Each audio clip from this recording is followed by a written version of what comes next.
and welcome to episode number 108 of The Pitcher or the Hitter, the podcast by the M-SABR Dynasty League for the M-SABR Dynasty League. I am Cam. I'm Sahil.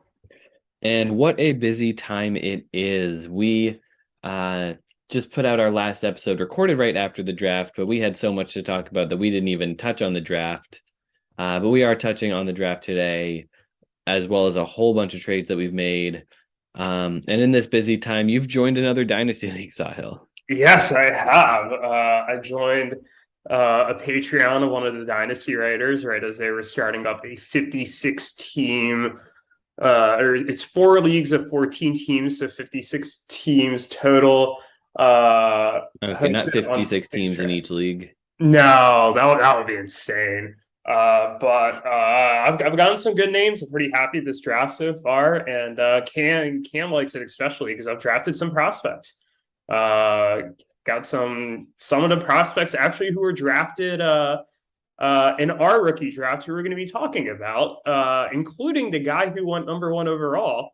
And I think it's a very good segue into talking about what happened at number 1 in our draft. Where we last left you was right before draft day, but during the draft, after the clock had started, there was a trade, and there was a trade for the first pick in the draft. Yes. We've never seen the number 1 overall. We've seen the number 1 overall pick traded before, but not during the draft. Yeah, and not since 2018 at all has it been traded. Yeah. That was that the Nick Madrigal pick that it bounced around a whole lot. Yeah, it bounced around a bit. Yeah. But even then, Connor made that pick, and Connor was in possession technically. Like, had he not traded it, would have had the number 1 overall pick. So that pick did eventually end up back to him. And it's funny here too, because the number 1 overall pick did end up back with the team who would have had it if they hadn't traded it away. That was Alex and Zach. But let's talk about the trade first, and then let's dive into the pick itself, because that's 2 very different big topics here. EBO sent they sent Alex and Zach's 2023 first, so first overall, and Tink Hent's 2 to 10 Ds for Riley Green, Connor's 2024 second, and my 2024 third. Cam. That's a big one. And we have EBO on later this episode to discuss this big deal. I wasn't even in the Zoom room at this point yet. But this is just, EBO must be really high on Riley Green. And it sounds like they are. I don't know, getting the number 1 pick. And Tink Hent's isn't nothing either. I like this for Alex. Yeah, I like it a lot. I mean, when EBO, got the first pick, I think they made it abundantly clear that they were going to take Drew Jones, and you and I thought that was one of the few sure things of this draft, and then they traded it away. But if you're looking at it through the lens of who would you rather have, Riley Green or Drew Jones, I mean, it's tough. I think I'd rather have Drew Jones. That being said, and especially when like you're including, Tink Hent's on top of that package, who, is a very good starting pitcher prospect, quickly riding up the boards. I mean, what's tricky is Green was a top 5 to 10 prospect or viewed as such just last year.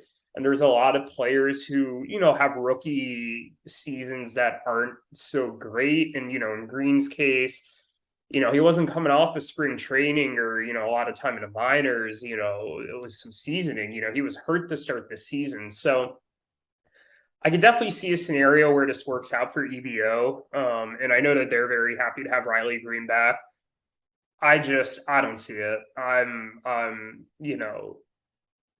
don't think they should have had to pay the number 1 overall pick to get someone whose value has dipped a bit. If they had traded like 6 in Hent's, or I forget what pick they traded later on. I think it was a 6 pick. If they would have traded 6 in Tink Hent's for Riley Green, I would have been like, yeah, that's a very good deal for them. To give up number 1 to get him, I don't see it.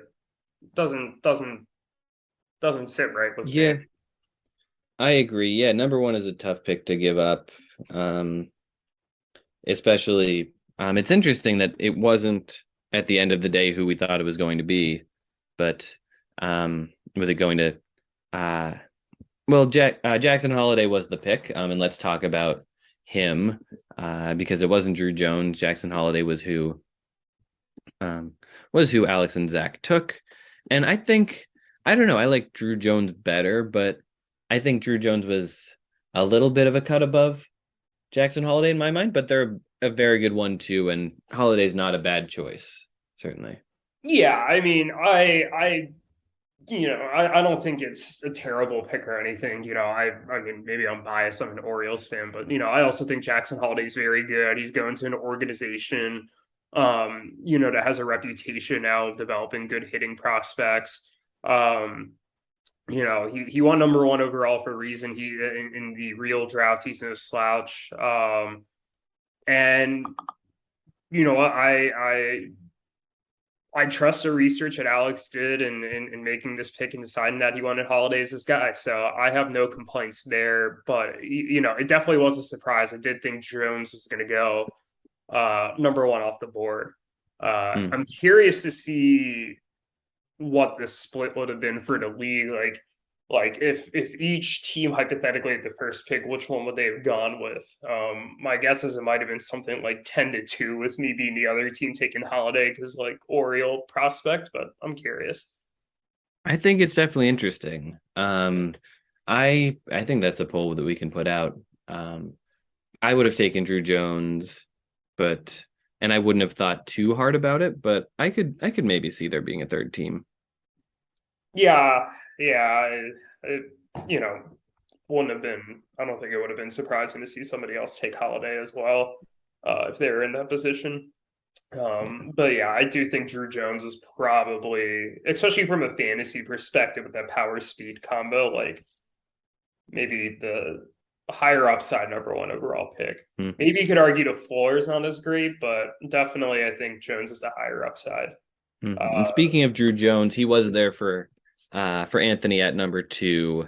I think that's a great pick. Anthony, not a lot of outfielders currently in his prospect mix. He's got a lot of starting pitchers, so it's good to have Drew Jones as a top tier hitting prospect to go alongside, I guess, Endy Rodriguez is his next best hitting prospect. Well, maybe Elijah Green too. We'll talk about him in a little bit, but you want to just pull him into the discussion here? I mean, yeah, let's do it. Yeah, let's talk about them both here. With Emmanuel Rodriguez and Brennan Davis were Anthony's only outfield picks before he went outfielder at 2 and 4. And I think they're both great gets, instantly helping that farm system. Oh yeah, I think he was in the easiest position in the draft, especially once Holliday won, because I thought Drew Jones was the obvious pick there. And then Elijah Green was the best kind of remaining of that kind of top 4 group of prospects. I'm sure he's bummed out about not getting who went at number 3, Terramar Johnson. I think you and I both predicted he'd go Terramar at 2 before Drew Jones slipped. I don't think he's complaining about Drew Jones, but I think we told Anthony going into the draft that he would have Drew Jones and Elijah Green, but not Terramar Johnson. He probably would have been a little surprised, but probably wouldn't have been complaining, which I can't imagine he's complaining right now. That was a fantastic 1-2 punch for him atop the draft. Mm-hmm. Yeah, absolutely. I wonder if you would have taken Terramar Johnson over Jackson Holliday if it came to that. The world may never know. The world may never know. But we did skip over pick number 3, and that pick was Terramar Johnson. He went to Andrew. Yeah, another good pick. I had him 3rd on my board behind Jones and Holliday. But Johnson, I mean, he's got that 55 future value. He didn't play a ton in the minors last year, but he walked a lot. Great on base percentage, hit the ball well. I think he's a good one for sure. Absolutely. I think this was a great pick. I think it'll be interesting to see for Andrew. I know he's having a little bit of a tough time deciding between Terramar and Elijah Green. And I wonder if this is going to kind of be this year's version of Khalil Watson or Jordan Lawler, 2 elite talents at the top of the board, debating which one to go with, and just maybe stressing out a little bit over, did I make the right pick or should I have gone with the other elite talent? So I'll be interesting to see how this plays out. Regardless, I think Andrew got a very good prospect, and it's definitely someone he should be excited about. Yeah, absolutely. Yeah, there was a clear top four. We kind of stuck with it. Maybe not quite in the order we were expecting, or I guess not at all in the order we were expecting. We went over 4 on the order of them. We also, But believe me, I think we had Kodai Senga, who went at number 5, going in that top 4. I think, yeah, we did. We had Anthony taking Kodai Senga at 4. But speaking of Kodai Senga, there was another trade, and this was for Ty France. Yeah, Ty France. The Bellies traded that pick to Ruthvik for Ty France, and Ruthvik took Kodai Senga. Yeah, this one, it's weird to me because I think I talked about this with you after the draft, but like there's something perceptually about this that feels like weird. And it's like when you start attaching names to some of these picks sometimes, I feel like it can make the pick seem kind of like, I don't know, like have less value. When you look at Ty France for the 5th overall pick in a vacuum, to me, it feels like, hey, the team that gave up the 5th round pick overpaid. When you talk about Ty France or Kodai Senga, in my head, I think, yeah, that's like a pretty relatively evenish, I think. I think there's still a lot of questions about Senga coming over. I know there's a lot of talent, but definitely, question marks as there is, international players coming over. I mean, we talked about this in the last episode. There's not a good track record of people drafting international guys in the 1st round in our league. So we'll see how this works for Ruthvik, but obviously he's a Met, and Ruthvik loves his Mets and wanted to replace his ace, who he traded later in this episode that we'll get to. So I'm not sure why he's given up more hitting for pitching, and I could go on the Kevin Biggio style rant about this, but I'm going to refrain myself from doing it here. I might do it later in the episode, but I'm not sure. What were your thoughts? Yeah, we've done that a lot. I agree. It's weird. It kind of puts into context, what is the actual cost of a 1st rounder? Are we overvaluing them? Are we undervaluing them? It seems to me, and maybe my takeaway is that we're a little bit overvaluing a top 1st round pick. If it's a guy like Senga, or if it's like a prospect who's like in the 50 range. I know in year 1 we were undervaluing the 1st round picks, and that's largely because we didn't fathom the idea of 2nd round picks at that point. Yeah, we didn't know frame of reference either.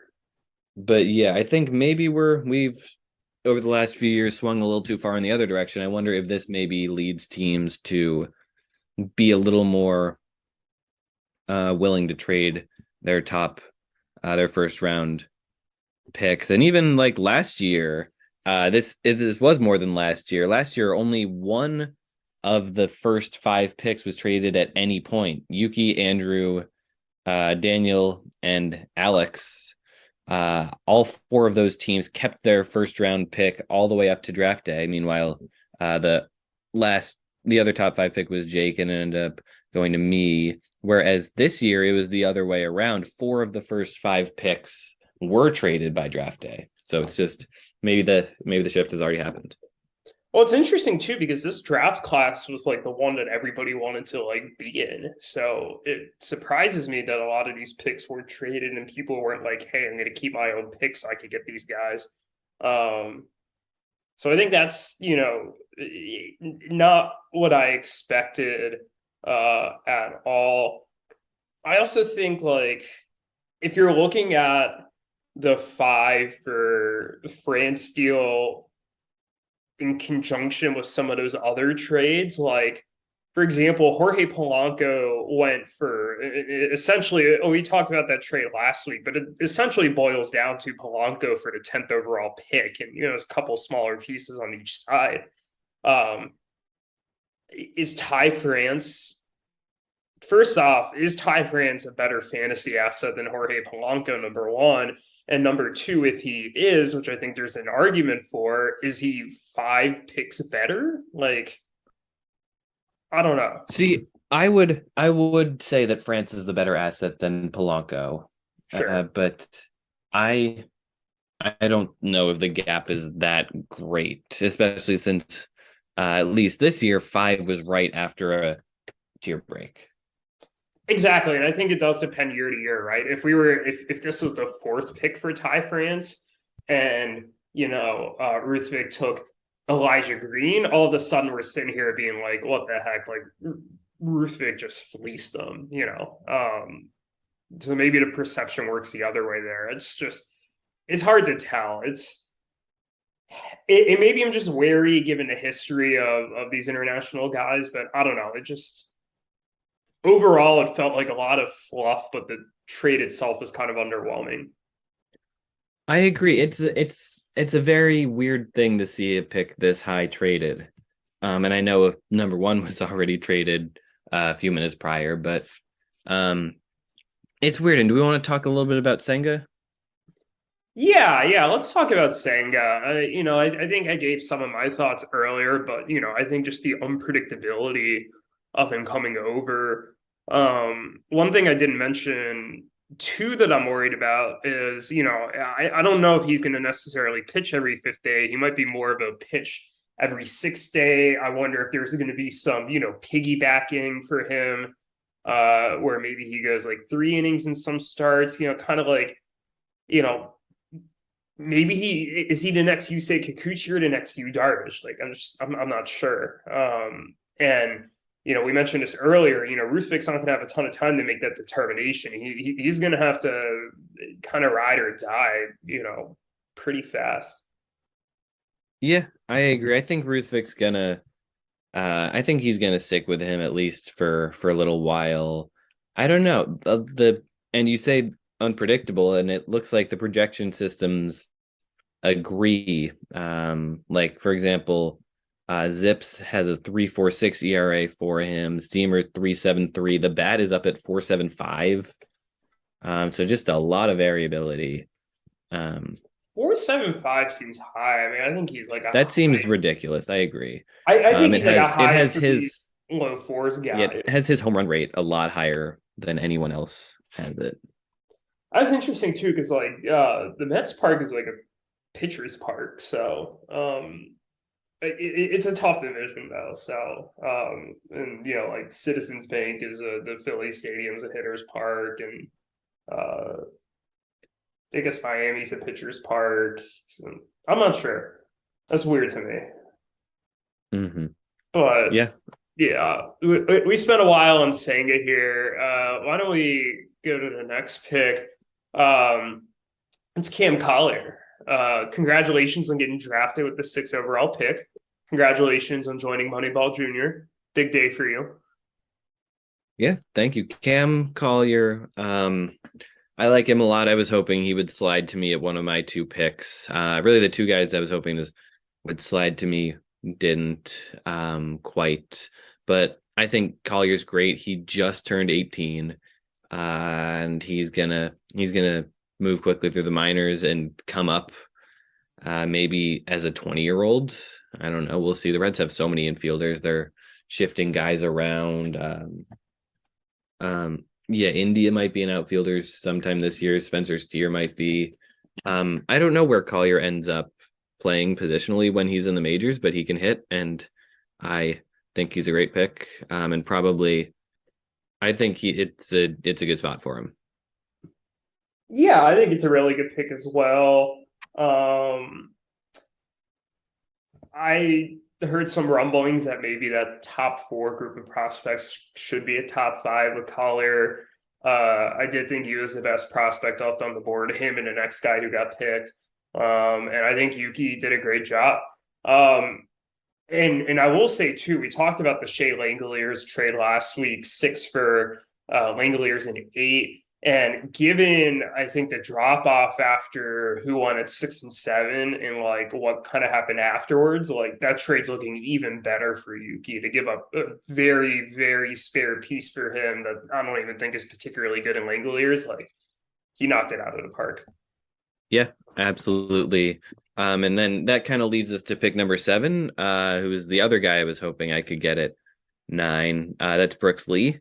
Eric took him. Eric has since traded him away, and we'll talk a little bit about that later. But I like that pick as well.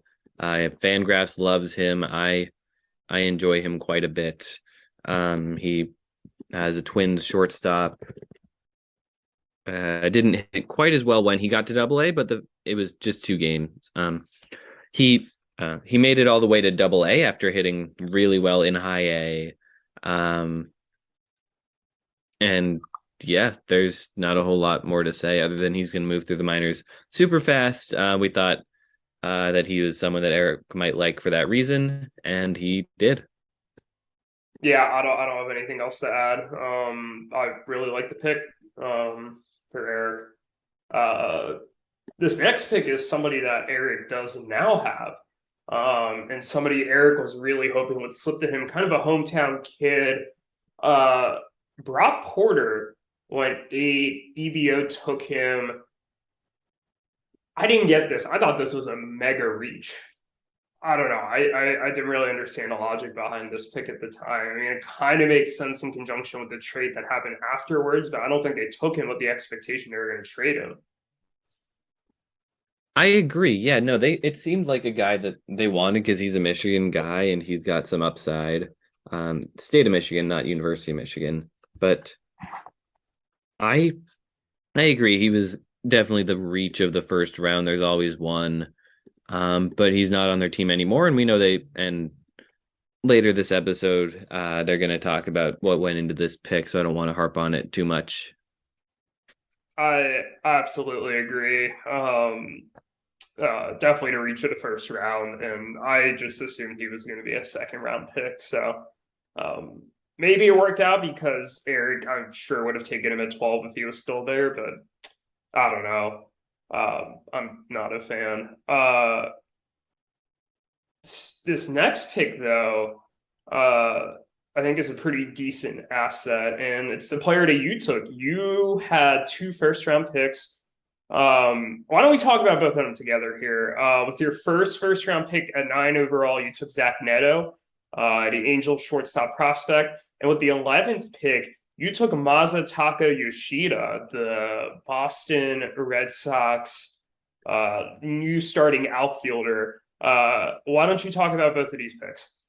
Yeah, so let's start with Neto. He felt like a very safe guy. He's in Double A already. He spent most of 2022 in Double A, and he hit fairly well there. The strikeout to walk ratio is a little bit concerning. But it is Double A, and it's his first experience in professional ball, so I'm not going to be too worried about that. But I thought he was the best player available at this point. I really did. Spencer Jones was another guy I was kind of on the fence between. It was really those two, and Gavin Cross was the other. But yeah, no, I'm happy with Zach Neto. I think he's the safe pick, which is kind of why I felt comfortable going off board with Yoshida. And Yoshida was a guy that during our draft preview episode, I very much talked myself into. When we mocked him to me, I kind of thought it was an off the wall thing, but the more we did it, the more I thought it really made sense. I'm a team, especially because I was picking a safe guy at 9. I could afford to make a bit of a bold pick, someone who could be off of my roster come May already. If he's not hitting, he's already on my major league roster. I kind of felt like I could use another outfielder, and I cut Harrison Bader correspondingly.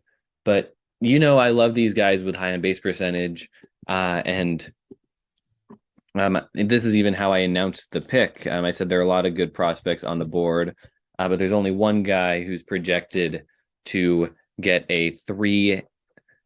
who's projected for a 380 on base percentage in the majors tomorrow. And that's Yoshida. And He's going to be at the top of that Red Sox lineup. He's projected to be, and I think the projections may be a little too optimistic, but I don't know. He was great in Japan. He's projected to be a stud right out of the gate, and getting that value at 11 is immense. Yeah, I think the one thing I said on the last podcast that we did was there at the time there were a lot of teams. I think almost everyone who had a first round pick had a second pick, and I said, hey, it makes sense as a second pick for a team who's already taken a prospect with the first pick that they feel good about, and I want to go for a little upside on the major league roster, but it might not necessarily be somebody who I want to hinge my entire draft on. And I think you followed that to a T. I'm maybe a little less high on him as you are. I think the player comp I keep seeing for him that I think is correct is Alex Verdugo. And while Verdugo is definitely solid and, somebody who should be rostered in one of our dynasty rosters, it's not a high upside guy that necessarily excites me a ton.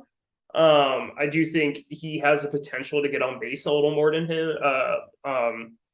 Verdugo does. I do think he's a worse prospect than Seiya Suzuki coming over last year, and he is a couple years older. So, just like with the risks I mentioned with Senga, I definitely think there's the hitter version of those risks for Yoshida coming over. But I think at the price that you got him for, I think it's a very reasonable gamble. And it's not like some of the earlier drafts where, hey, like Sasugo and Shogo Akiyama went like in the top 6, Ha-Sung Kim went at number 4, and it's like, you burn an early first round pick on him. Burning a late first round pick on someone and not getting the return that you want is a lot more palatable. So I thought you were one of the teams who I thought was more well equipped to take that gamble, and for your sake, I hope it pays off because I think there's a lot of potential there. And I'll push back a little bit on the Verdugo comparison just because Verdugo had a 328 on base percentage last year. Yeah, 20. I was very high on him going into last year, Verdugo.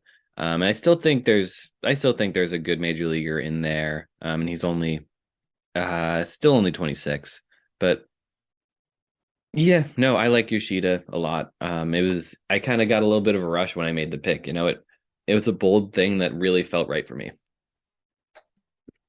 I love that. Yeah, definitely. There really is a rush sometimes with making draft picks. I will say that. Not something I experience too often, but yeah, my second rounder, I felt the same way about that, and we'll talk about him later. But we have a couple more first rounders. Let's talk about EBO's next pick, Chase deLauter. He was another guy who was a little bit further down my board than some guys who were still available. What do you think about the deLauter pick? Yeah, I liked it a lot. If I had stuck at 10, I think deLauter was one of the names I was considering there. I thought him and another guy we'll talk about a little later, and Gavin Cross, were in consideration for that pick. deLauter is one of those. So if I remember correctly, he got hurt. I think he broke his foot early in his season, which kind of derailed his senior year. But he was getting a lot of hype before then. And had he put up a healthy season, I think he easily could have been a top 5 pick. I mean, the flip side is that he didn't play college ball at the highest levels. He played for James Madison, but we saw Colton Cowser, play against lesser competition and, rise up prospect list last year. So I don't think that's something that absolutely just takes down deLauter's value or anything. But, I think this could be a nice steal for EBO if, deLauter kind of hits the way he did his first few years at James Madison and, can get over the injuries. So I had no issues with this pick. I think Cleveland does a good job of developing prospects, and I thought this was pretty good value for them here at 10. I like this a lot better than the Brock Porter pick at 8. And maybe if those two picks were flipped around, I would have felt better about it. Better about the Brock Porter pick for them. But I really like deLauter at 10. I think you might not be wrong. I think deLauter at 8 would have felt like a reach to me still, but Not an egregious reach though. Like Porter feels like an egregious reach. yeah, maybe I'm just a little lower on deLauter than you are. He was kind of in that tier, and there's a tier break after. I think there's a tier break after pick 15, I'd say, and I think we successfully got the guys in that tier. Maybe Brock Porter, I don't know, is out of that tier, um, but either way, I think deLauter was in that tier, maybe towards the back. I would have taken him like 14th or 15th, but I didn't get the chance to either way. Yeah, absolutely. No, I think it's very fair. But let's move on to the next pick here. Last pick of the first round. Eric took Spencer Jones. I don't have a ton to say about this. I mean, he's a bigger dude, kind of the whole, Aaron Judge, Giancarlo Stanton type of vibe there. The Beef Boys, as the Yankees called them. Yeah, exactly. This is their newest beef boy. News beef boy. I don't know. Like I'm not surprised Eric targeted him. Eric's a big Giancarlo Stanton fan. That's been his guy. This guy's reminiscent of him. It felt like an Eric pick. I don't really have much more to add. No, I agree. I think he's a valuable guy to have. The Yankees and Eric, they're all hoping that he turns out like Aaron Judge instead of like Greg Bird. Exactly. Yeah, there's definitely that risk. But hey, at the end of the first round, not the worst gamble to take.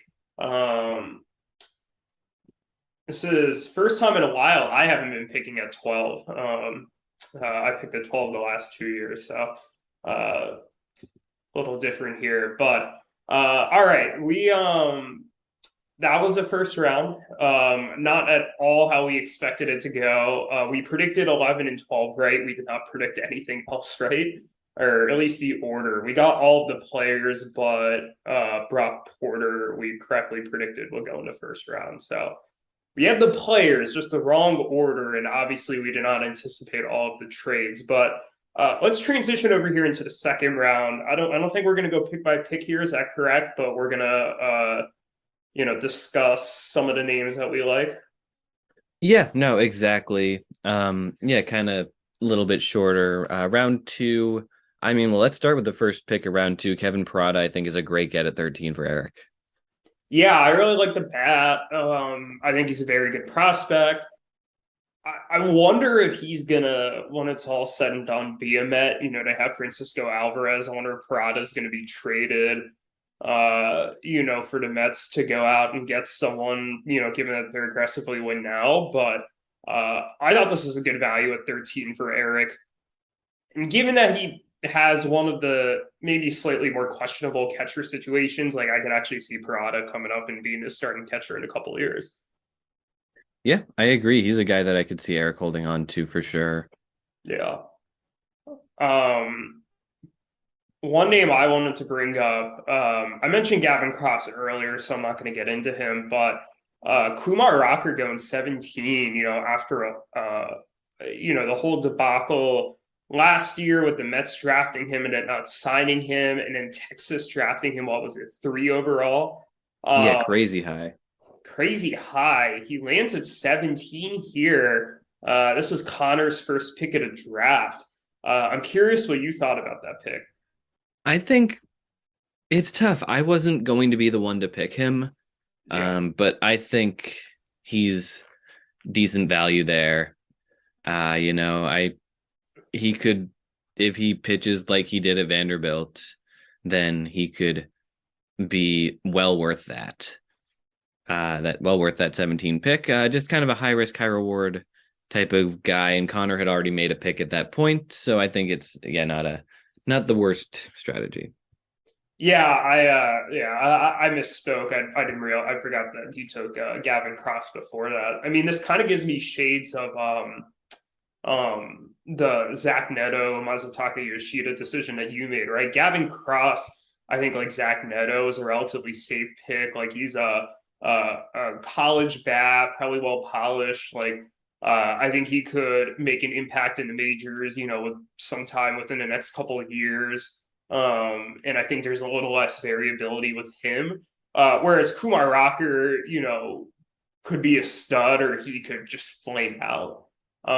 So, Connor having made that Cross pick, and Cross is someone I had a late first round value or grade on. So to me, it's like already having taken a solid, first round pick. It's, hey, let's take some upside with the second round pick. I'm fine with that. But it was definitely interesting to me to see him slip down there to 17. Which kind of brings us. There's another pitcher who I kind of lumped in with. Very similar to Kumar Rocker pre-draft, and this was who I took, Dylan Lesko, another guy, super highly touted, could have been a top 3 pick in this draft if not for injuries, and he fell to 19 here. To me, another team who had made a couple picks earlier. Yeah, I liked it. There's always, I feel like every year, a pitcher who gets knocked down the board because of an injury, but the talent is immense. Yeah, I think this is like the biggest example of that we've seen in a few years, though. Oh, yeah. I mean, going back at it, there's some names like, I got, or I didn't draft him, but I now have Gunnar Hoglund. Like, he's an example of that, and Nick Bitsko is an example of that. He busted. So, there's a couple of them every year. I like this for you at 19. I thought this was roughly the range where I thought he was going to go. I think from a talent perspective, he's the best starting pitcher in this draft. And if he comes back healthy, he's a steal for you. And if he doesn't, you have a deep enough farm where, you can stomach it. And you also had 2 first-round picks, so it also makes it a little easier to stomach, even if one of them is Yoshida gonna, start the year on your major league team. I also really liked the Jet Williams pick at 24. I was considering trading to get that pick to take Williams. Yeah, Williams is a guy that I considered at 19. And I'm glad I got him at 24. Williams is just really fast, which really goes with his name of Jet. I saw a lot of Dustin Pedroia comparisons with Jet Williams, which is kind of exciting. If he, in that middle infield, if he moves over to second base, that could be a position of need for me at that time. But I think, yeah, I went kind of safe, risky, safe with my 4 picks, and I feel kind of good about that. Oh, absolutely. I think you should. The only other pick I wanted to talk about, and feel free to bring up any more you want to talk about, but I thought Drew Gilbert at 21 was a really great value. I was a little surprised he slipped that far. I thought he was going to go more towards the top half of the second round. And I thought Jake did well to snap up him up with his first pick at 21. Mm-hmm. Yeah, no, I agree. He was someone I was considering it at 19 as well. There's a funny story about Drew Gilbert is that for whatever reason, I thought he was on the Diamondbacks. I did too. I think everybody did. Why did we think he was on the Diamondbacks? I tried shopping around pick 19 to Yuki in hopes that I could convince Yuki I was taking Drew Gilbert and try and bluff about that, because I thought that Drew Gilbert was a Diamondback, and therefore I thought that Yuki wanted him. I don't know why I thought. Well, I do know why I thought that, because Drew Jones and Tyler Gilbert are both people on the Diamondbacks. But yeah, just kind of funny that we both. He's on Houston, and now he's on Jake's team. Yes, he is on both Houston and Jake's team. No, great pick. Anybody else you want to talk about, or do we want to shift discussion to the third round? I guess briefly, Andrew during the draft traded pick 18 to EBO, and EBO took Cole Young. Any thoughts on that? Andrew acquired their second from next year. Yeah, I mean, I thought it was a fine trade. I thought maybe Cole Young got a little overdrafted. I don't think 18 is where I would have had him. I probably would have had him towards the end of the second round, but this is kind of a large clump of players, and it's kind of, hey, go get your guy. And also, maybe teams sitting at 21, 22, 23, 24 weren't as willing to trade. But like, for example, if Drew Gilbert had gone there and Cole Young went at 21 instead, like I think that would have made more sense for how I personally valued them. Yeah, I think that's probably about right. I wasn't particularly looking at Cole Young at that spot, but that's okay. A lot of people kind of go in the late second round that you're not expecting, early third round too. But we're ready to talk about that third round then? Yeah, let's do it. I think we should start at the top of the round here. For the second consecutive start of a round, Eric took a catcher. And what I think is particularly notable about this is that Andrew acquired the next, I think it was 2024 second that Eric acquires for this pick. And it's funny to me that Andrew, of all teams, is the one who is willing to receive a hypothetical pick. But I thought Eric made a nice pick here. I was a little annoyed because I had discussed the exact same trade with Andrew and almost pulled the trigger to go get Dalton Rushing as well. But I was like, I already have Adley. I got Austin Wells back, and I was like, do I really want to hand tie myself on a pick here later on, just for a prospect? But I think Eric got a great value here. I had kind of a early mid second round grade on Dalton Rushing. Yeah, that's definitely higher than I had Dalton Rushing, but you can't deny how well he hit in the minors this past year. He's rising up boards. We'll see where how he does this year. But yeah, he was great pick, great name. And when Eric took two catchers in a row, you said out loud that he's the new Yuki, which I find kind of funny out of context. Yeah. My God, he does that mean he is an imposter 5-year-old owning a team in this league? Yeah, that was the dream you had last night. That is a dream I had last night. It was really weird. If you keep this in, I promise there was. I don't really know why I had the dream. No, I'm keeping it in. Tell the whole dream. Keep it in. Yes, it was a weird dream. Yeah, I chatted Cam today. I was like, I had a dream about you last night. And so Cam and I were recording the podcast while playing Mario Party 6. Like, I don't know why. Like that was in the dream. We're not currently playing Mario Party 6. No, we're not, but that would be really awesome if we were. And then for some reason I just stood up, didn't say a word to you, and I just next thing I knew I was in a Panera. And we were recording the podcast over the phone. And then we got word that there was an imposter in the league. So we went to a giant kind of rink, except it's not like an ice rink, but like just like a giant circle for like cross country skiing. And we found this 5-year-old who was secretly running Yuki's team. And that was the dream. And Lexi asked the important question of what did I order at Panera, and I never got to order because we were just so engrossed in making sure we caught the imposter. It's you got to catch that imposter. But it was Yuki making his picks this past week, and I like the picks he made in the third round. Let's talk about Ethan Salas here. He's the first international 16-year-old to go. He was born in 2006, which is weird. But he's a great hitting catcher. He's the first catcher that Yuki's ever taken in a draft, which is wild to me, considering he's the catcher guy. But I think Salas is a great high upside guy, especially at 29. Yeah, I think he's a great high upside guy as well. And I think, Yuki of all teams can afford to be patient on him because Yuki has so many catchers. So I like this for him. And especially at the place where he drafted him too, right? He didn't have to burn a first round pick or a second round pick on him. it's a third round flyer. If it doesn't work out, it doesn't work out. But I really like this for him. I thought it was a job well done with the pick, and fun to see him finally draft a catcher.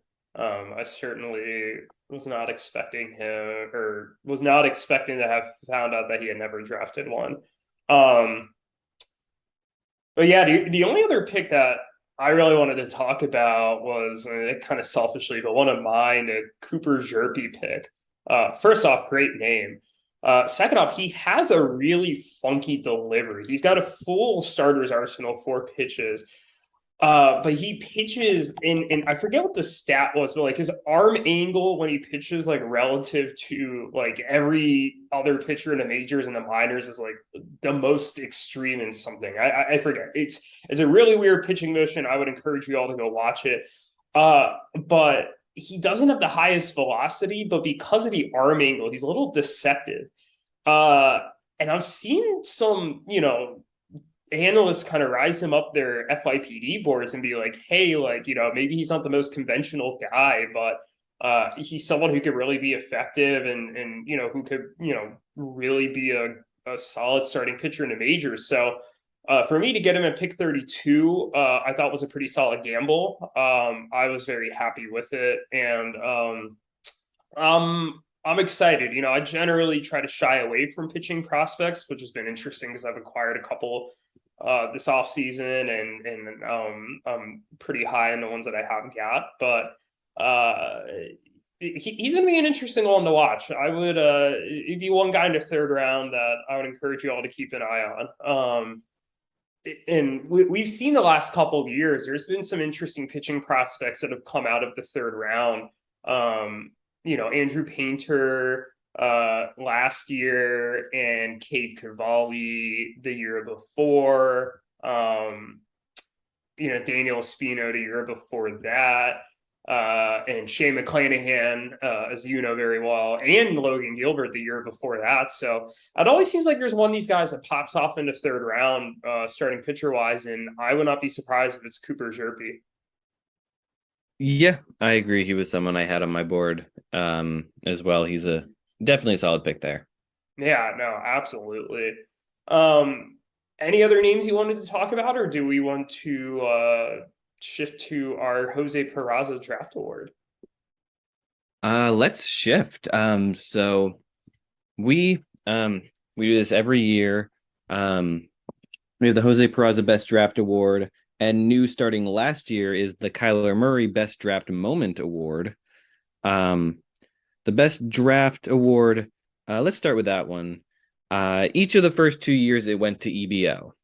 2021, EBO, they took, let's see who they took. They got Zach Veen at 6. Then they got Garrett Mitchell, Austin Hendrick with their other 2 first-round picks. Then they took Garrett Crochet at 18, which we thought was a bargain at the time. And then they got Cade Cavalli with their subsequent pick.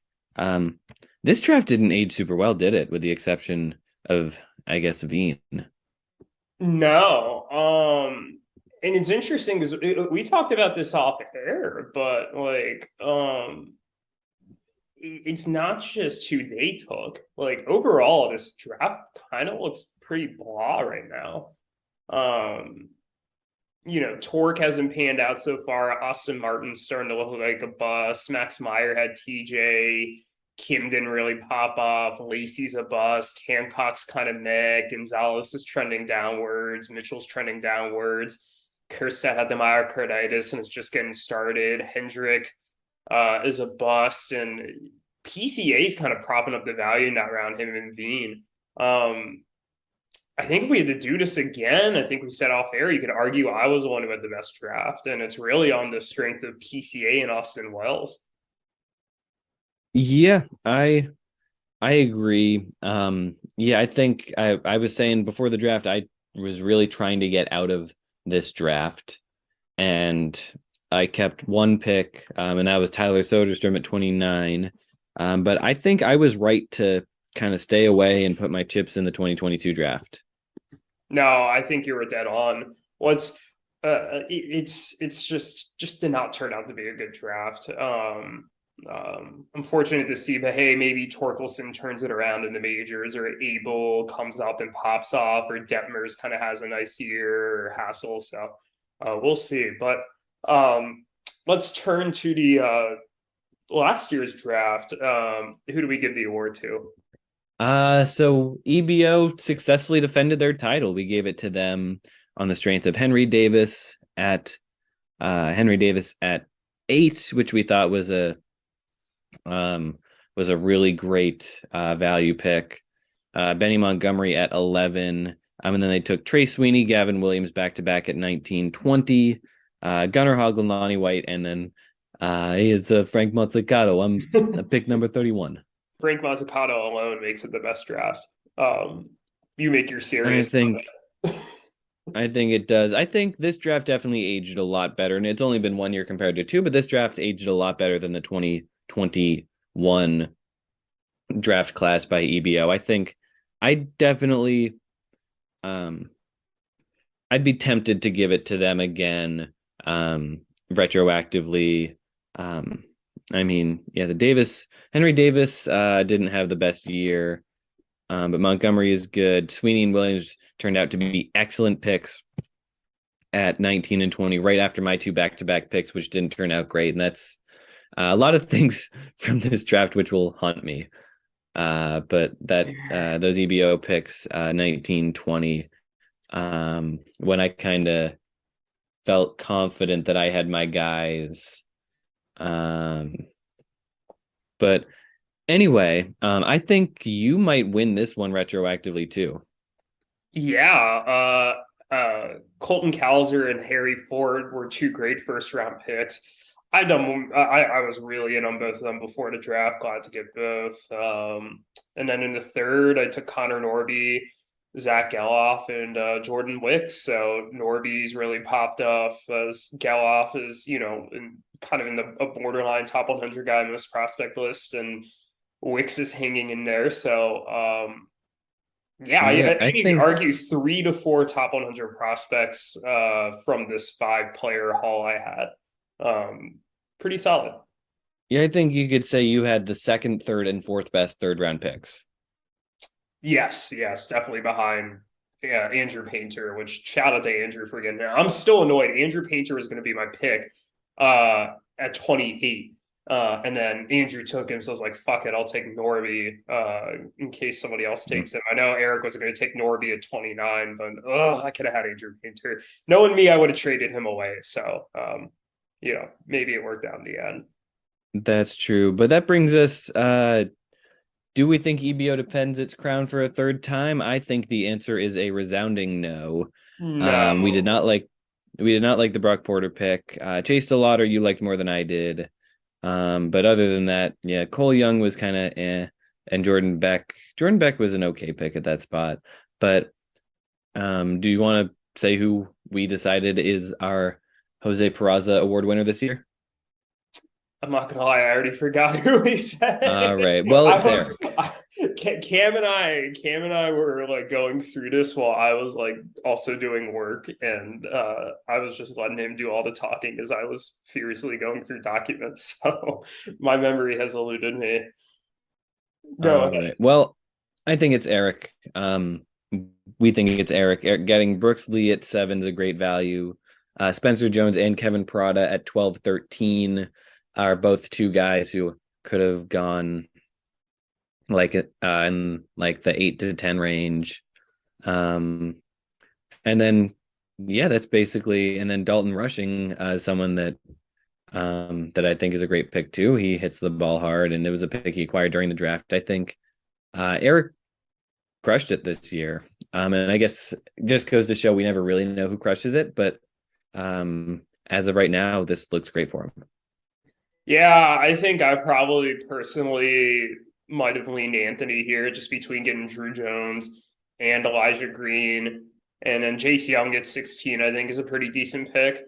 But I think Eric, that's kind of the easy cop-out answer. You had 2 top 4 picks. Like, obviously, you're going to crush it. I think with Eric, it was more the way he was able to strategically maneuver. And it did help that he had 2 first-round picks and a second-round pick and the 13th overall pick, so basically a late first-round pick. But I thought he played the draft board really well. Unfortunately, when you look at it now, like with who he actually has, like he has Brock Porter instead of Brooks Lee, and that makes me feel less good about his haul. But the haul he actually had on draft day, I think, was a very solid one. Mm-hmm. Yeah. Absolutely.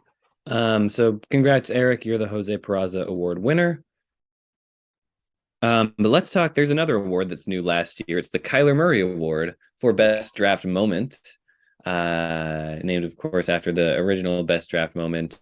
Last year, there were a lot of options, but it was me picking the wrong name at number 3, and it turned out to be the wrong name. Very much the wrong name. Yeah, that. Oh, I mean, we said it at the time. We were like, watch this not pan out for you. And Waller is like a perpetual all-star, and Watson busts, and I don't know if Waller is definitively a perpetual all-star, but Watson certainly is trending towards busting right now. Yeah, I find it hard to disagree with that assessment. Definitely a worst case scenario from a draft that was a lot of worst case scenarios for me. Had James Wood not been so great, this would have been a terrible, terrible, terrible draft.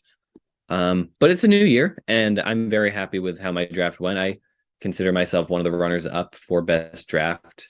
But then again, we thought the same thing last year. But anyway, draft moments. What are we thinking?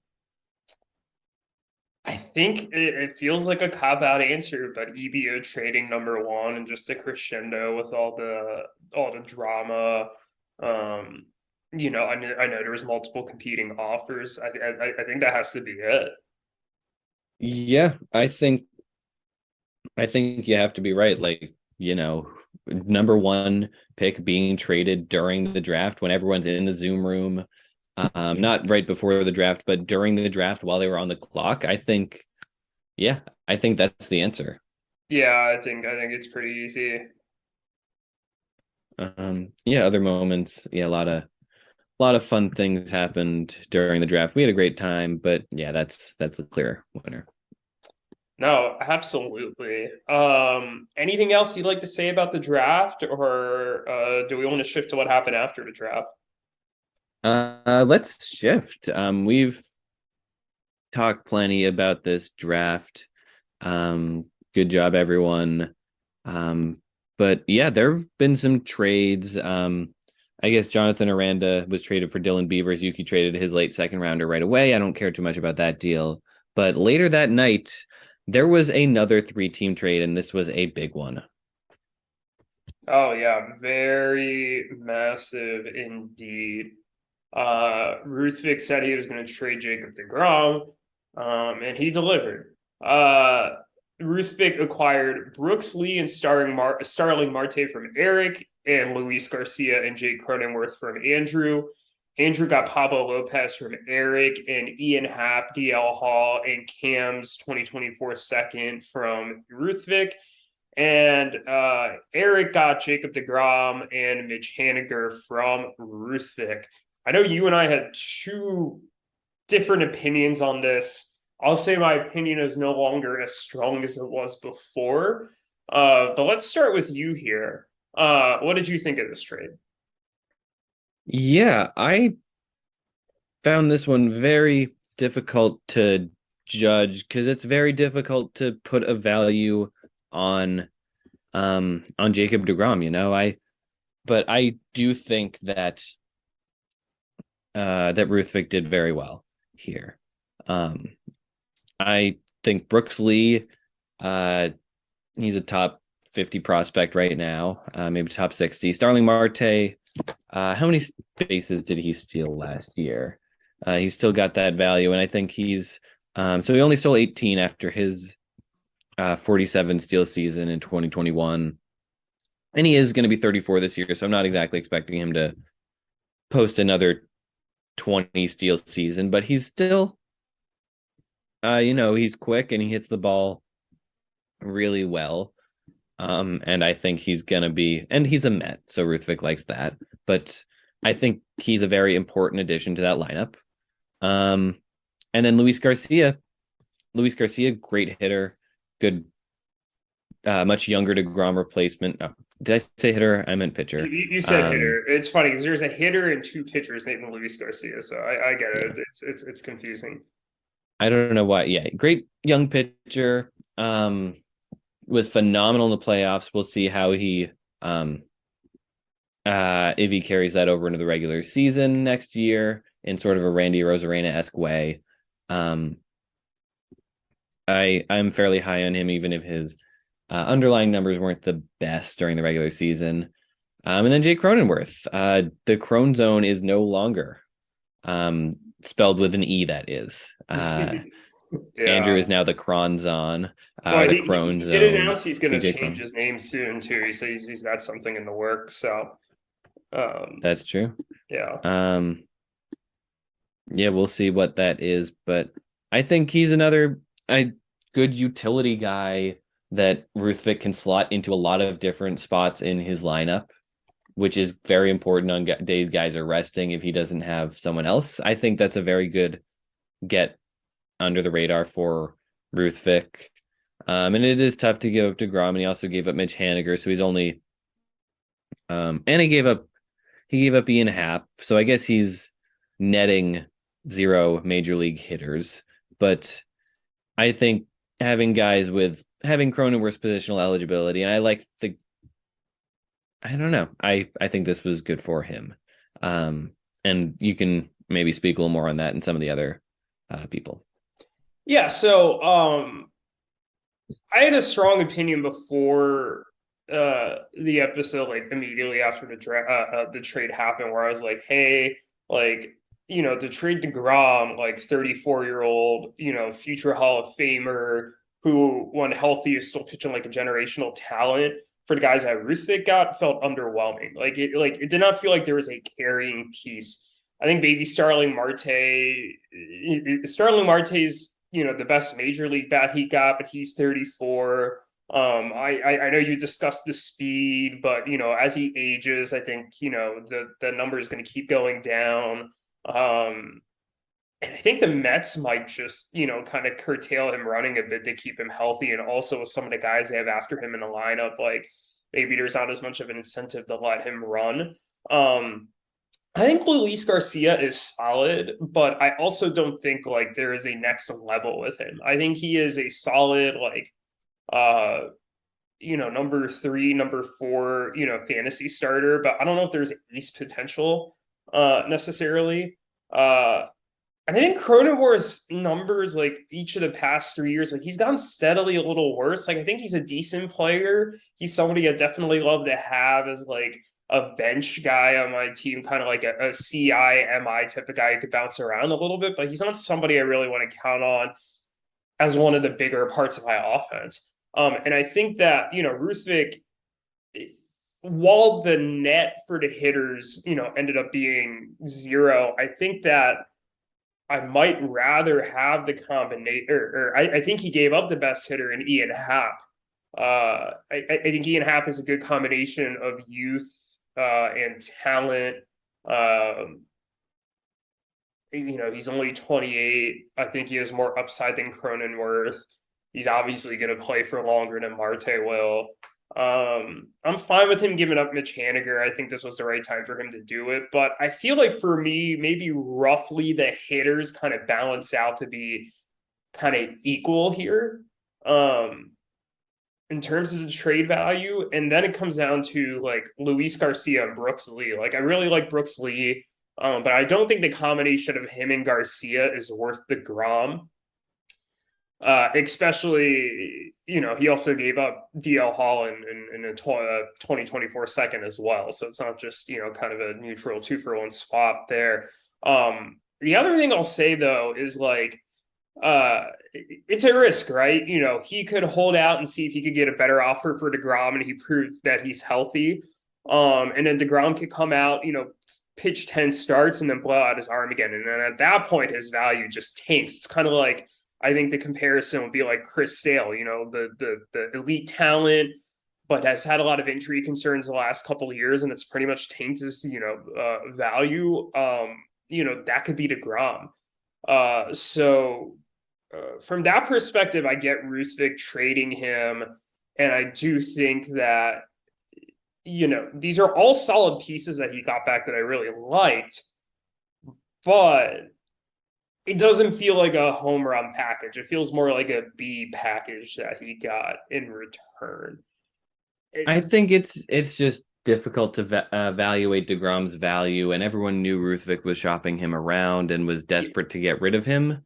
So that's part of it. But I think, Ruthvik knows that deGrom, he's not pitching a ton these days. And when he's pitching, he's obviously elite, best pitcher in baseball, but he's older and he hasn't pitched a full season in a couple of years. There are legitimate concerns there. Yeah, I mean, I think 2 more points I'll make. One to slightly push back against you is like, his rate stats are so elite that in the past, we looked up these numbers, like, I think it was a week ago or so I forget this off the top of my head now, but if you compare, or if you look at the WAR produced by deGrom in his 2 shortened seasons the last 2 years, he's like in the top like 5 to 10 of all starting pitchers still, including like starting pitchers who pitched like double the innings that he did. So I'm not saying he's making up all the value if he gets hurt and is only pitching 100 innings, but he's still giving you a ton of value. So I do think that Walter is an elevated injury risk.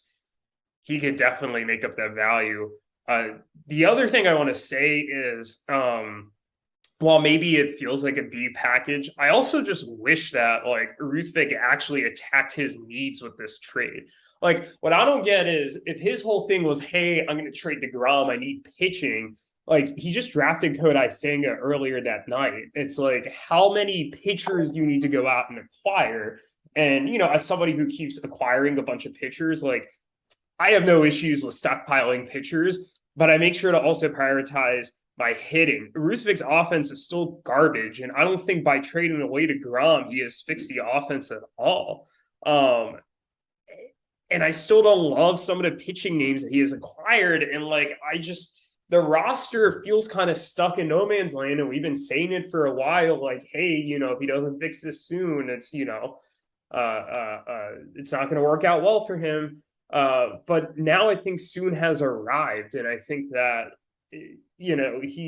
he's made a major shift in trading away one of the best pitchers in baseball. I think now he really has to decide, like, hey, am I going to stick with this and try to kind of live in the middle here for another year? Or am I going to, make a big, take a big swing and really, improve that offense? Or does he maybe go, hey, I'm going to go and trade Alex Bregman. I'm going to go and, trade Joe Musgrove and tear this team down a little bit to the studs, maybe keep like a Devers and Acuna, maybe somebody like Shane Bieber as well to have like a nice core to build around, but, kind of restart. And I think he's reached a point where if he's not making that decision like this offseason, like I think he's really putting himself behind the 8 ball and putting himself in trouble. Like it does not feel like there is a coherent plan.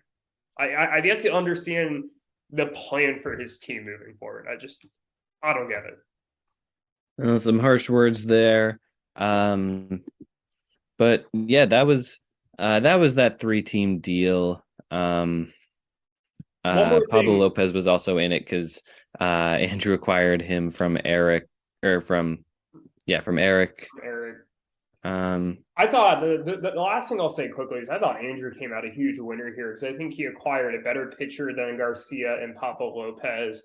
And I think he acquired a better hitter than Jay Cronenworth and Ian Happ. And I know that Andrew's needs are in the outfield and he had some infield depth to spare.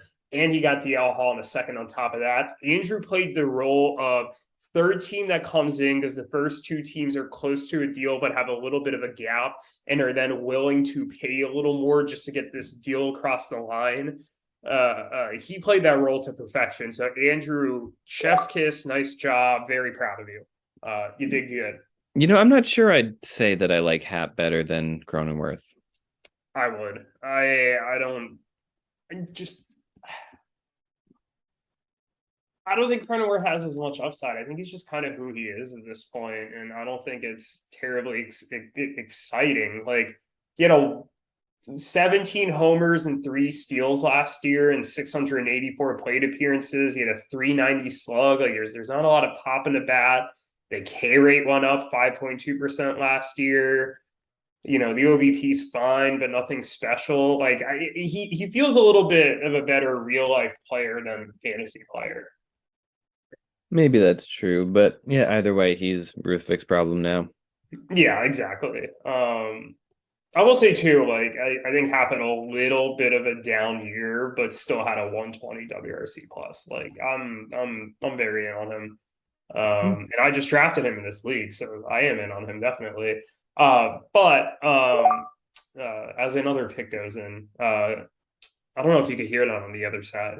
I can hear it, so I'm assuming the audience can hear it. All right, well, the audience is allowed to hear it, so that's fine. I have to multitask sometimes. There's only so much time in a day, but we talked a lot about this trade, and we still have a ton more to talk about. So let's move on here. There are still.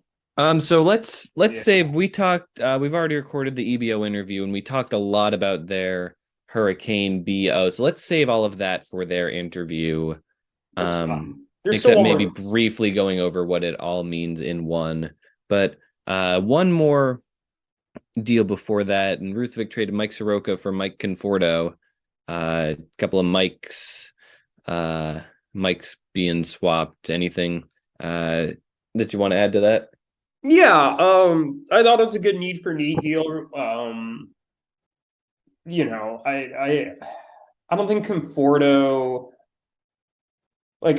has the talent. We just haven't seen it since the 2020 shortened season. We haven't really seen it in a full season since 2019. So we'll see how he is after a year off, after overcoming some injury. That's not the most exciting ballpark to hit in San Francisco, but Ruth Vic needs offense, and I think trading away one of his last starting pitchers, like these are more of the types of moves I want to see him make. So I think he made the right move here. I think from Anthony's perspective, he's been stockpiling young starting pitching, and I think this is another example of that. I'm not totally sold on Mike Soroka as an asset. I mean, the injury history is rough. He didn't have the best strikeout rate. Who knows if he even has a job in a rotation, but Anthony is a team that's more in a rebuilding mode. I would rather take the gamble on a 25-year-old starter than, or at least I think Soroka is still only 25. Yeah, 25, then a Conforto, I want to say, is 30. He'll be 30 at the start of the season. So, yeah, I think it made sense for both sides. Yeah, I agree. It's kind of a risky guy upside play. No, absolutely. Do we want to just save the rest of this discussion, or was there anything you wanted to say on HurricanEBO? I think that's about it, other than I know we didn't mention this in the following segment, but trade number 2 of this wild thing, they traded Miller and Bush for Jesus, which I find very silly. Yes, that trade was something. I have some opinions on that deal, but in the interest of time, I'm gonna save you all from that. But I do think one team clearly won this deal. And I think you disagree with that notion a little bit, but I think one team clearly won that deal. And I'm also just going to generally say, what the fuck to this Javi Baez Mondesi deal, Brock Porter, just like I still can't wrap my head around it. But the last 2 deals they made were pretty insignificant, although I do like an Austin Meadows bounce back. But Yeah, it was an interesting one. So I'm glad I was able to be a small part of it with the Jose Suarez deal. Jose Suarez being dealt yet again, bouncing God, around yeah. like a beach ball. I mean, yeah, he's by definition, by the definition that I made up, I suppose, but he's a guy who's not gonna stick on a roster for a long time. Because teams are realizing, he's like the first guy to cut. Yeah. And he's good, and you can trick yourself into believing that he's a little more. And I've done that, and I've streamed him, and I've thought that I wanted to keep him, but I've decided, and every team that's owned him has decided that they just can't hold on to him, even though they want to. Um, so I expect him to be off EBO's roster shortly. I think so too. You own Adam Wayne right now. That's how do you feel about that? I own him again. Wainwright's a fun dude just in general. I don't know if you saw like the interview he had recently, and I forget exactly what happened in it, but I remember it just being like a ridiculously fun interview. Um, I know he's going to retire after the year. EBO had just picked him up in free agency, so like I don't even know if he's going to last on my roster. But for now, he's kind of my SP10, and we'll figure out if I'm going to keep him. So maybe there's already some talks in the to go get someone else. So we'll see. We shall see. But Yeah. with that all out of the way, we've made it. A lot to talk about this week, but and there's a lot more to talk about because we have Zane and Sully. They're always a good interview. And let's get right into them. Yeah, always a great interview. And yeah, we will see you on the other side of the break. Ditch 'em. I'll land a hammer that's stuck in a fist and gun position. We run a brand where destruction's the #1 commitment. It's all a joke between mom contractions and coffin fitted. So we disappear in the smoke like we're fucking magicians. No hocus pocus, you simple suckers deserve the notice. Top of the morning, my fist to your face is fucking Folgers. We might be giants standing on. All right, we are back now with Zane and Sully, co-owners of the Executive Batting Order. It has been a very busy day. Really a busy month for you two. How are you doing? Tired. Same. I mean, excited for the new future of our team, but also, yes, very, very tired. God, yeah, I can only imagine the fatigue going into this. You just about 20 hours before recording made 4 trades in a row at once, not even 4 separate announcements, just 4 trades. They're not even in the sheet yet. Some have called it HurricanEBO or HurricanEBO. Others have called it all sorts of things. Maybe we'll coin a new name for it by the end of this episode. But that's not even the first thing we have to talk about because you owned the #1 pick and then traded it away on draft day. Yeah, we did. That was I didn't expect that really going into the draft like about a week beforehand, but then once the update happened, we kind of had to readjust our roster because we lost a lot of positional eligibility. So we were thinking like we might have to fix the major league roster, and our farm was already so ridiculously deep that we're like, you know what, we got to fix something here before we, think about more about the future than we already do. Mm-hmm. Yeah, absolutely. And Riley Green, the big name you got back, traded away back in the offseason after 2020 in the big EBO 2.0. This was the deal where you got Max Fried, Sixto Sanchez, lost a lot of big pieces in that deal. Is he someone you've been wanting to get back this whole time, Zane? Yes, I've been trying to shop for Riley Green since last off season when I bought back Mize, Manning, and Scooble, or Mize and Scooble when I really should have probably just kept Manning. But after feeling as though I should have kept Manning and not shopped on those two, I felt like I especially should have shopped on Riley Green because he's the only piece that was able to give us any hope in 2022, which honestly shows how high character he is for our outfield's future, both in Detroit and in Dynasty. So Yeah, I'm pretty big on the Riley Green train right now. He was my first Gallardo Cup Dynasty outfield pick. We've reinvested in him here with the number one overall pick. And I actually have an interesting story of right as that deal was going through. If you guys would like me to share like the last second chaos of it. Please Let's do it. Yeah. Yeah, so basically Sully was ready to pull the trigger because he liked the concept, and I really wanted to squeeze proper, or like not proper value, because I feel like it's hard to get exact value when you're trading away the number one pick. But I wanted to get as close to even for like where I was feeling with the valuations as possible. So I let you guys give me 2 extra minutes because I was in the hospital with Jeddah. And I think I was like getting ready for bed because I was feeling like nauseous at that point already. And I don't know what happened. I just had like a little wave of nausea hit me that night. So I wasn't even on the draft for the deLauter pick or the Jordan Beck pick. And like when we were deciding to draft Brock Porter, I was really nauseous, especially because I thought that we were going to get Brooks Lee. But Eric told me he was between Brooks Lee or Zach Neto, and I was like, well, he's going to take Brooks Lee first. So I was like, damn it.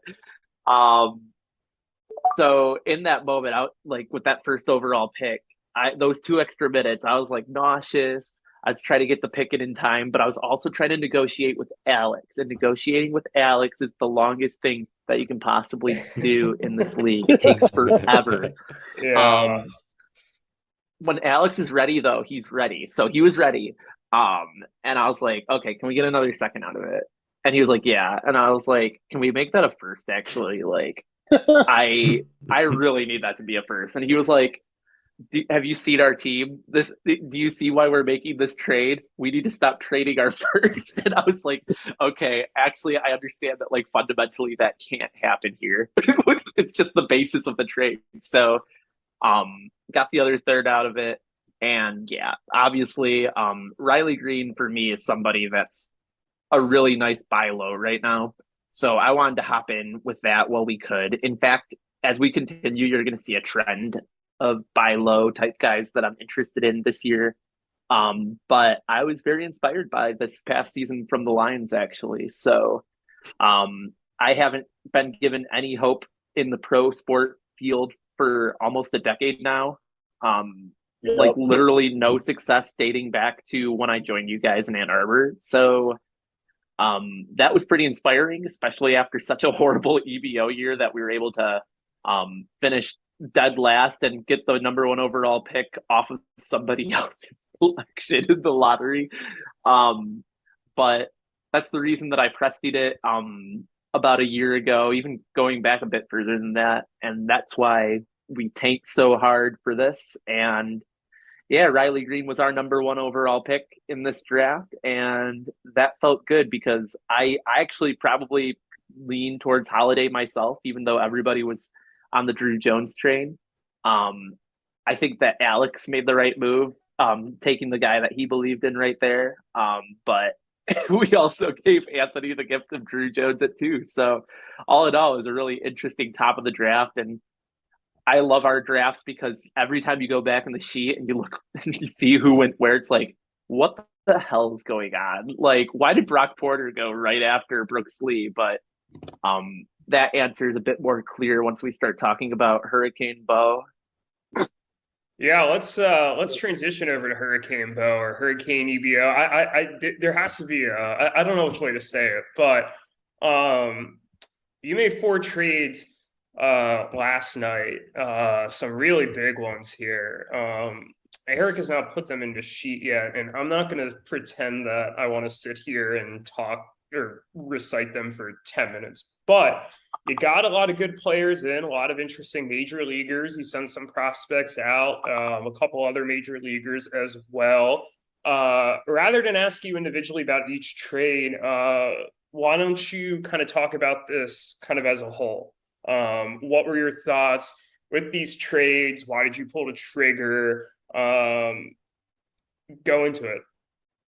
Yeah, for sure. So first of all, I'm curious, Sully, who out of all these guys, because you kind of knew who was coming in, who were you most interested in on your end as we were shopping? Because this is kind of a collaborative effort. I'll share. I had a couple guys that I had to get in these negotiations, but yeah, I'm curious what your thoughts were, and if there are any guys that you just felt were expendable. Specifically, I know that you're going to say Javi. Yeah, honestly, in my opinion, we can just like if you just took Javi out of the deal, it'd be exactly the same to me because I find him to have absolutely zero value. As rough as that sounds, going through the Javi Baez experience this last year, both as a fan of the Tigers and as an owner in EBO, was extremely painful. So honestly, just kind of out of sight, out of mind with that one.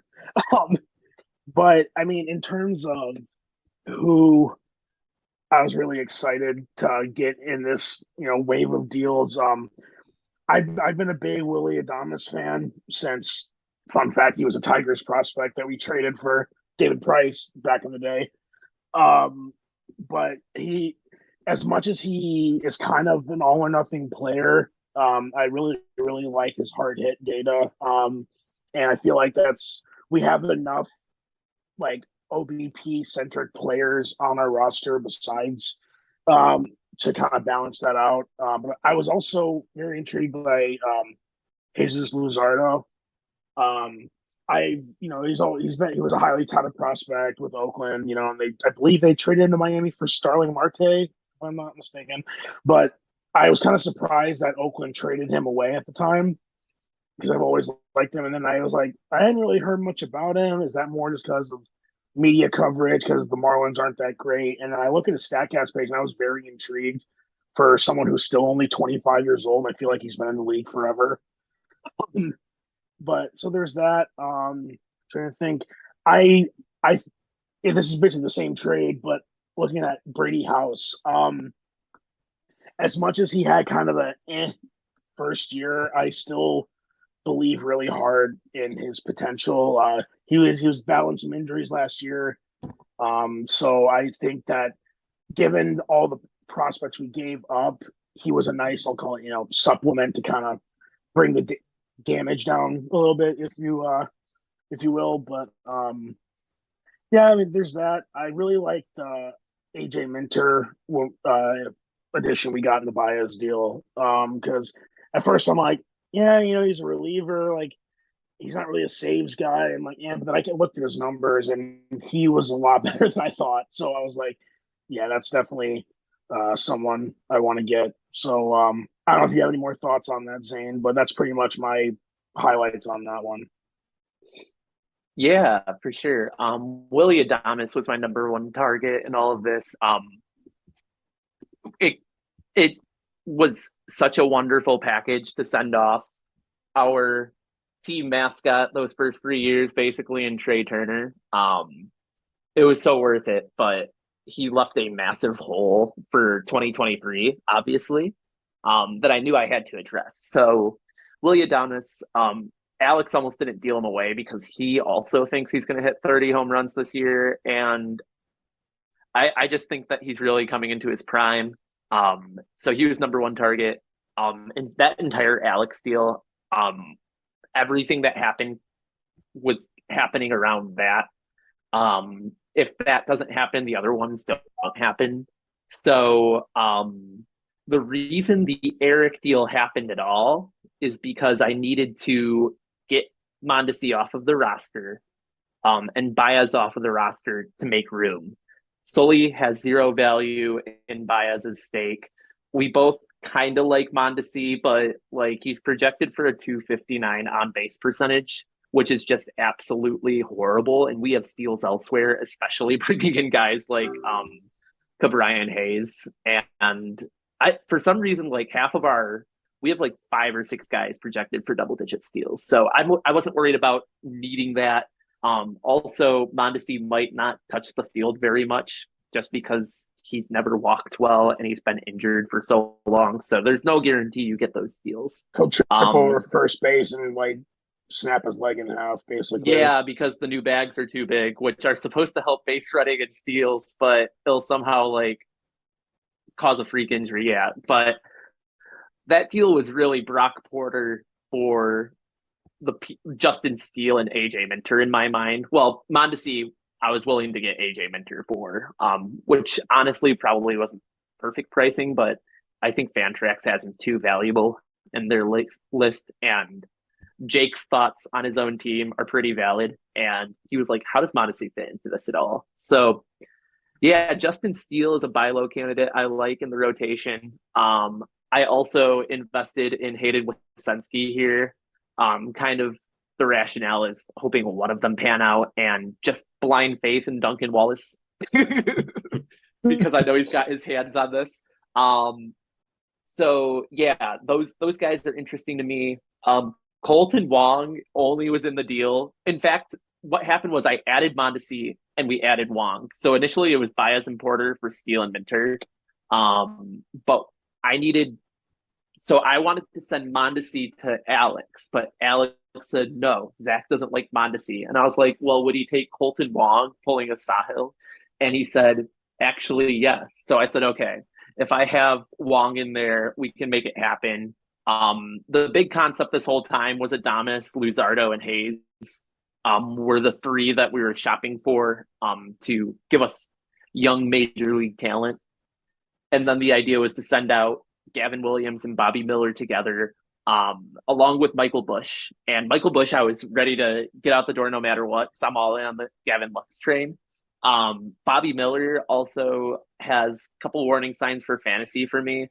And it can take times for Dodgers pitchers to establish their roles. So I don't have that patience right now. I'm already balancing my Skubal and Manning, who all will not contribute opening day.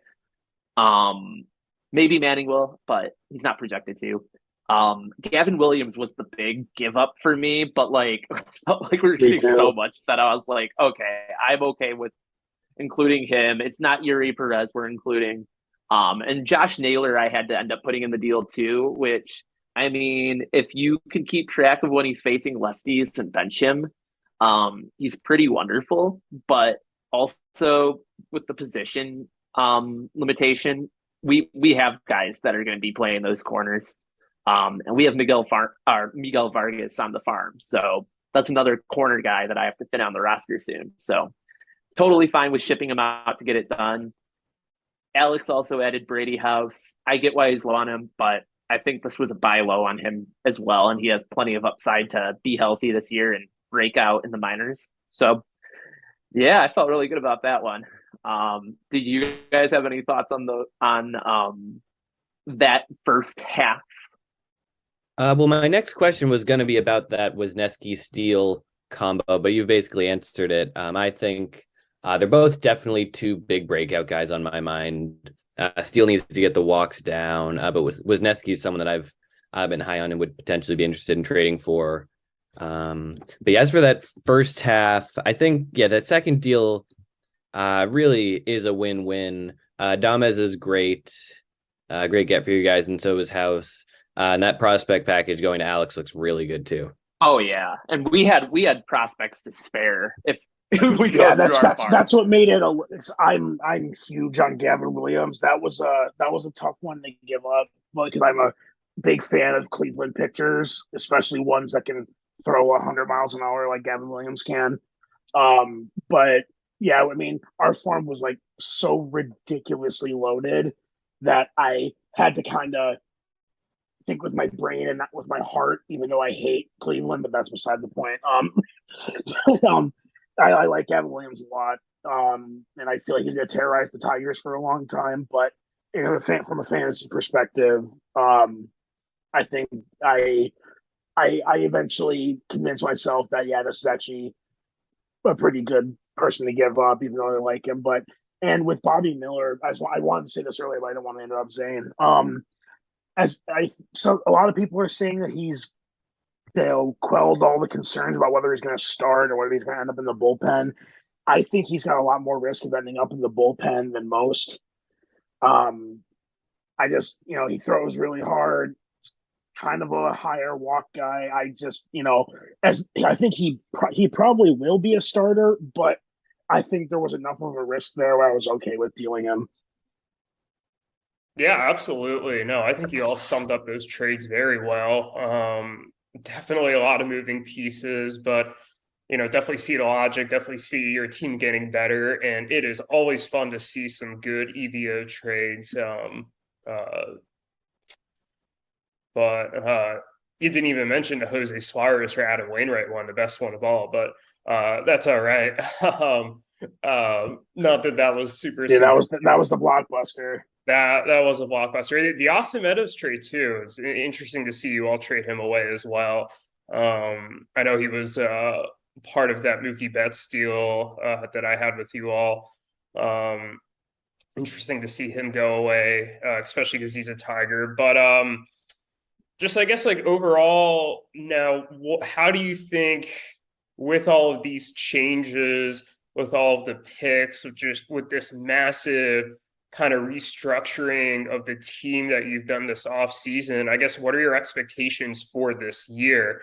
Are you looking at the playoffs? Are you looking to continue to rebuild / retool? I guess what are your thoughts there? I think there's nowhere to go but up from last season, and I don't want to keep tanking our overall record in the spreadsheet, so I refuse to go 3-14-3 again. I think if this roster can come within a good week and somebody else's bad week of winning any given week, then honestly, I would love for this team to kind of have that same type of season that we just saw in Detroit with the Lions again, which was, even if it's a slow start, which EBO historically does have that, I actually think this team might be primed for a nice early beginning. With the amount of healthy breakout guys that are currently there and guys who are in a good situation, i.e. Torkelson, Green, and Vaughn, who I think the projections might be a little light on if they hit that proper ceiling that we've all been expecting from them. We have a lot of speed, which is going to give us a really good shot at steals every week. I've kind of improved how many low on base percentage guys we let through the door. So that should help as well, even though we might have to clear one or two of them out. Honestly, we didn't have to go in and swap Austin Meadows out for Brandon Marsh, but Wisniewski really made it kind of interesting for me. And I can't guarantee that we're going to be a force to be reckoned with like we have been in the past, but I have made a couple of moves with bringing in guys like Charlie Morton and Sonny Gray to give us hopefully reliable middle of the rotation guys for throughout the week. Luzardo, I'm really hoping can fill that role. And honestly, there even guys like Eduardo Rodriguez, I'm just expecting more out of this year. So yeah, I'm hoping that we can be in the playoff conversation. It would be nice to make the playoffs and win a game, but I think this year our goal is to really find our synchronicity with me as the deal maker, and hopefully continuing to add value to this major league organization and help Sully manage the challenges I'll be throwing at him of ultimately needing to incorporate Miguel Vargas and Tovar and Wisniewski into the lineup from the farm at some point this year. But I'll make sure that that's happening and we're not losing value on these moves. And he is a much better day-to-day manager than I am. It's just not close. So if Sully suddenly pulls a Eric McKean type of productive day-to-day management out of his hat with the value that I can create, if I get on the proper trade run, then I expect good things for this year and hopefully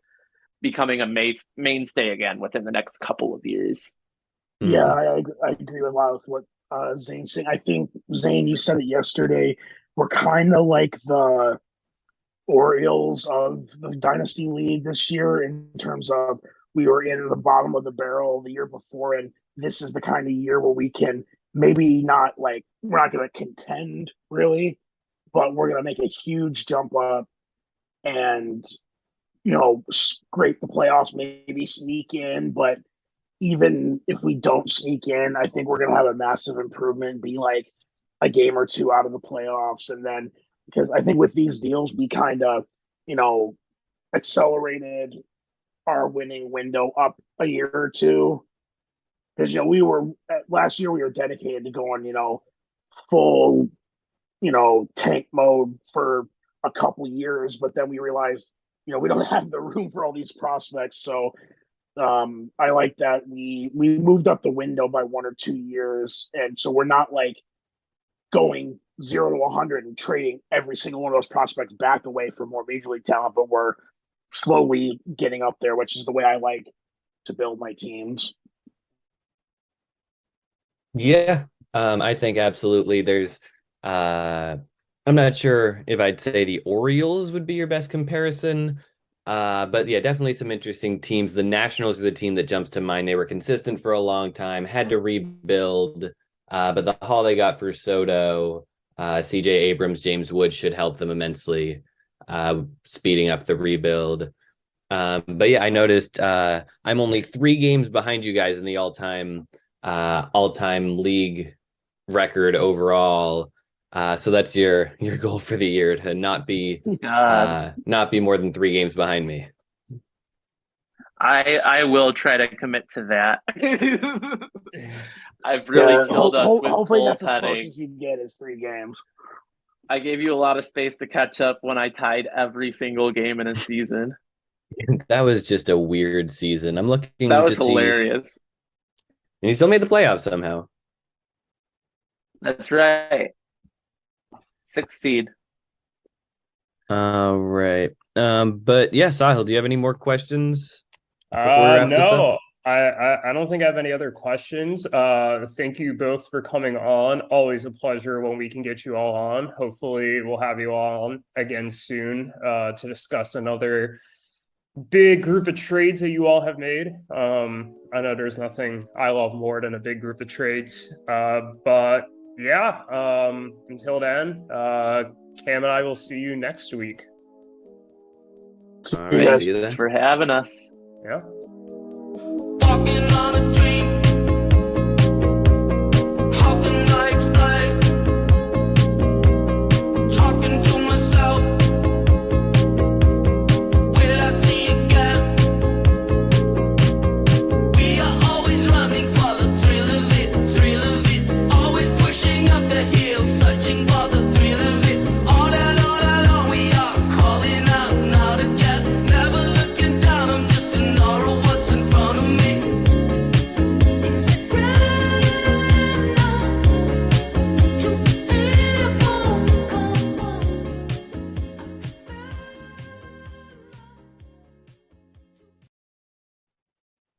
a And scene.